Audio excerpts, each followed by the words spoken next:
Welcome back to Flint Creek Transport. My name is Justin. Today, I'm doing a bunch of different things, but I figured I'd take you guys along. First off, I gotta load up some samples. Just samples of some pavers. Got my paperwork. I just gotta drop off the sample. Then I gotta go to 5-Star John Deere. I gotta look at a loader that we're thinking of bringing in. We have several of these wheel loaders and they've been very good to us. It's just we have some that are well over 12,000, actually some are up to 15,000 hours, and just got to start replacing them. So got to start swapping them out. We're trying to get in more forklifts because forklifts are much cheaper to operate and maintain than a wheel loader. A forklift buying new is only I want to say like between $35,000 and $45,000, just depending what machine you get. Whereas a wheel loader, you're up around 100. With that being said, we like to have some extra loaders, so we try to keep one wheel loader in Rochester and then 2 in Geneva. This new wheel loader would be going to Rochester, and then probably their spare one or their machine up there coming down, and then I have 2 extra machines here that are going to get sold, that are going to go. So we've just been doing extra work to those, and we really don't have time for that kind of stuff. Our guys are busy enough, and I'd rather just keep those loaders in better shape and not run them so long. Some of those loaders that we have are 2007s, I think, 2008s. They've been good machines, but they gotta go. Hey guys, I'm here at the John Deere dealer. They got some loaders here. As I'm pulling in, I thought I saw the loader out front. There's a 324 out front and there's a 244 in the back. Decisions. Tell you why it's a little tough decision in the first place, but we're gonna also have to look at pricing as well. Here I am in the new wheel loader. This is a 244. I'm gonna go up and pull beside that 324. One of the things that always bothers me is pricing, right? What happened to pricing? Where are we at with pricing? Well, so far I actually got priced on one of these machines earlier, so we are in line. It's not like they added 10% or 20%. I think I'm gonna pull the trigger. I just gotta figure out which one I want. So I got these machines side by side. Yeah. These arms I can just see they're longer. It's gonna go higher. So here's the difference between these 2 loaders. The 324 is over there. This is the 244. And you can see, I don't know if you can see or not, but it's a difference of 4 to 6 inches. It's not that much. And they're sitting like side by side. 15 to 20 grand more. I don't have the exact numbers, but it's right around there. When I had priced out before, it was 15 to 20 grand more instead of the 244.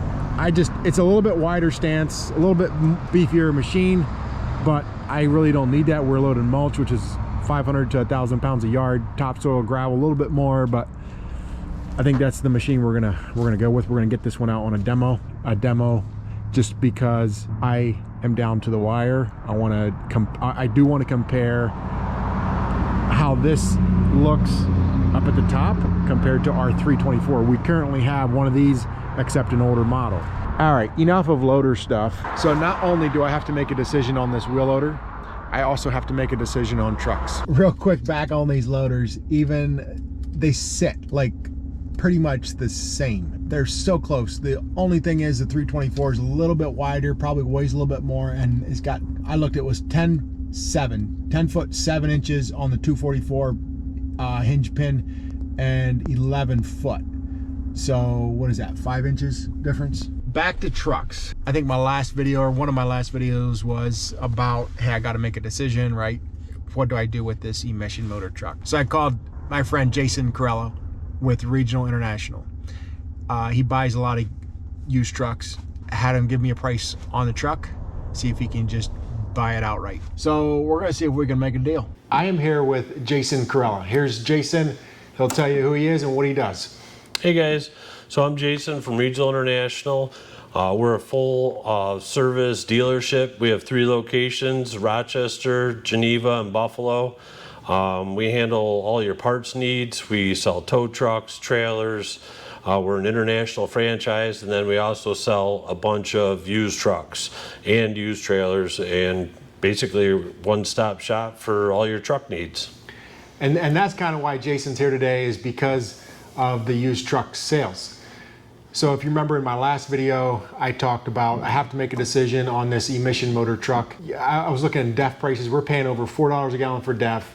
This truck is not getting very good fuel economy for what we do with it. And I got to make a decision, right?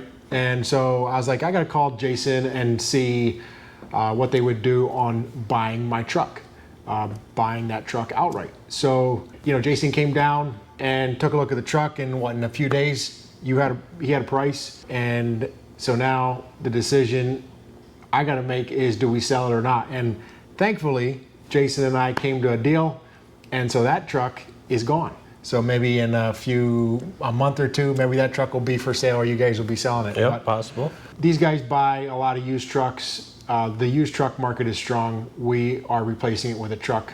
I'll get you guys information on that. But maybe while Jason's here, we'll talk a little bit more about the trucking industry and some of the challenges. And I know, so I talked a little bit with Kenworth, and you know, ordering. We don't have any international trucks, and you guys sell international, but ordering Kenworth in Peterbilt, they're booked way out. How is it with international? So we're the same. So Navistar, Traton is our corporate company, you know, with the international franchise. Depending on what you're looking for, it could be anywhere from 15 months to 18 months. Technically, we can't even put an order in place. So we could build the truck for you, we can spec it out, and then basically right around June, July, we could put that order in. Once we put that order in, it's probably, you won't see it until fall of 23. Wow. And I probably couldn't even get a price. We could actually get you a price, but it's not going to be a set price. There could be upcharges, you know, depending on the metal, some of the parts, you know, and that's another issue that as a dealership we're having. You know, the DEF that you talked about, there's a shortage on DEF. There's starting to become a shortage on tires, shortage on oil, and a lot of other, you know, components of the truck. And when they build a truck, and one of the reasons they're having such a problem is you put your order in for your truck, then they buy all the parts to build your truck. And then once that goes into play, they will, we call it, line set the truck. Once it's line set, they have all your parts, it goes on the line, and if everything goes well, you should see your truck in 8 weeks once it's from start to finish on the assembly line. Wow. So if you remember several years ago, the trucking industry was kind of the same. Everything was out like a year and a half or 2 years. And then it seemed like all of a sudden it freed up real quick. Yes. Could that be happening again? Like, is it because of these big mega fleets are out there just ordering trucks and then they're going to start canceling? It very well may. You know, obviously if I had the crystal ball and I could predict that, I wouldn't be sitting here. But yes, so in the past, that's exactly what happened. All these fleets, everybody ordered all these trucks, and then all of a sudden things changed, everybody was getting parts, and you went from a year out to 6 months. And that changed the market dramatically. So now you have these trucks that you can get on every street corner, they're readily available, and then, you know, it drives prices down. Yeah, that's where I'm kind of holding on to hope for maybe ever buying new trucks again, is that, you know, the market will take a downturn, or I don't know, new trucks won't be out so far. It's frustrating to order a truck so far out, not even knowing what the end price is going to be, right? And knowing that really you're overpaying for that truck. Yeah, and right now, you know, you can't predict it with fuel being $6 a gallon, DEF at $4 a gallon. You know, some of these new trucks are $200,000, if not $220,000, $230,000. Some of these used trucks I've seen for $250,000. Yeah. In my opinion, I don't think our market can sustain that. Yeah. You know, even on the trailer side, you know, dump trailers we were buying for 75, 80 grand, you know, decent spec trailer. They're upwards of 100,000 now. Yeah. And, you know, one or two things is going to happen. It's either going to drive the trucking prices up, you know, whether you're doing by ton or per mile, it could, you know, jump up 20 or 30%, or maybe eventually it might crash. And then when it does crash, it's going to hit hard. Are you guys struggling to get parts and things like that, or how's that been? So we're not a huge dealer. We're a pretty good sized dealer, so we buy a lot in bulk. So when we buy drums per se, we'll buy 5 trailer loads. Right now, some of the suppliers are cutting us down a little bit, and instead of 5, we're only getting 2 or maybe 3, because supposedly they can't get the metal to make their part. So yes, I mean, whether it's drums, brakes, you know, oil is starting to become big, you know, with everything, the wars are going on over out west or east or wherever it is in a different country. Being the military is using all this oil, it's bringing the supply chain down. So the supply and demand is fluctuating dramatically right now. Yeah, and I just, we're living unprecedented times. Like, it's crazy to think how much our lives have changed in the last just 2 years. You know, and then we go from not sure if we're going to sell anything to we can't get it to sell it fast enough. You know, we face it in our stone side and everything else. I mean, it's very challenging. Yeah, it's whether it's the housing market, trucks, motorcycles, stone, lawnmowers, whatever we're living, it's a continuous problem. That's all you hear is we can't get it. It's going to take weeks. Yeah, and the scary thing is it changed so fast. It can change the other way that fast. So that's the word of caution. I know with for us with emission trucks, for what we do with walking floors and things like that, we're often idle a lot to unload, and just we haven't had like that truck that you guys are getting. It has actually, we have basically no issue with that. The other ones we had a little bit injectors, and then they did a turbo and things like that on the other one. I don't, you know, for us, I don't see the value. If that truck was going down the road every day pulling a van trailer, you know, it'd be a little different scenario. But for what we do, it's tough to make, you know, trucks like that work. And it's difficult because when you have a failure, you can't fix these trucks on the side of the road anymore. You know, you used to be able to, your glider kits, for instance, you know, you have an injector go down, you might have to tow it, but you could diagnose it, you could limp it along. These newer trucks, the first thing you got to do is plug a laptop into them. And shut down and it's done. Yeah, that's what happens. Has International done anything with electric, or is there electric coming down the pipeline? Yes. So being that Volkswagen bought International, their dealer network and buying power is ginormous. They, I think, are the 3rd largest motor company in the world. So with their ability for buying power, they're going to integrate some of their European stuff over to us. And yes, they already have an electric truck. They have a medium duty vehicle. It's that's called the EV, and they have a tractor as well. They're still working out the bugs on them.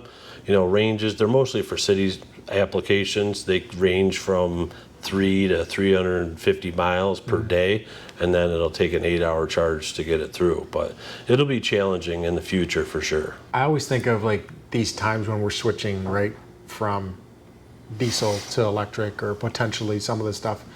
You think back to BlackBerry and iPhone and all the things, like they had the market, and the next thing you know, it was iPhone and just Samsung things, and iPhone. Yeah, things changed so fast. And same way here in the electric world, it could come in and disrupt our market, or it could just be a flop. Yeah. You just don't know, but we definitely need more infrastructure. Well, cool. Like I said, we made a deal. That truck is going to go. I'll get you guys more information on that. So thank you, Jason, for coming out. Yeah, thank you. If you guys have trucks to sell, I'm sure Jason would be interested. Give us a call. You buy trucks from all over the place, right? I buy trucks all over the place. Texas, Florida, here in my hometown. And you fly out to get them, see them, whatever. I know Jason will text me sometimes, hey, I got this truck coming in. I went up and actually looked at some. Actually, you might have seen that in one of the videos. So, yeah, it's all good. Too bad you didn't have a glider. We could have kind of just did a swab. But yeah, that would be nice. They're hard to get right now. They are. They are. Well, thanks a lot, Jason. Thank you. Yep. Much appreciated. All right. Well, guys, since that truck is sold, I obviously have to get another truck. I'm asking kind of a huge favor for our shop guys, because I'm going to try to turn this truck around in as little time as possible. Again, this is our busy season. This truck has got to get back and hopefully right in the loop. The problem we have is it needs to have a wet line and all that good stuff on it. So it's gonna take a lot of work, but I'll show you in the next video the truck that we're getting, or we're hoping to get. So make sure you like this video, thumbs up, and subscribe. Be the first to see that next truck that we're getting. What do you think I'm gonna replace it with? Put down in the comments below what you think is coming back into the fleet to replace truck number 132. Thank you guys for watching. We'll see you in the next one. Peace.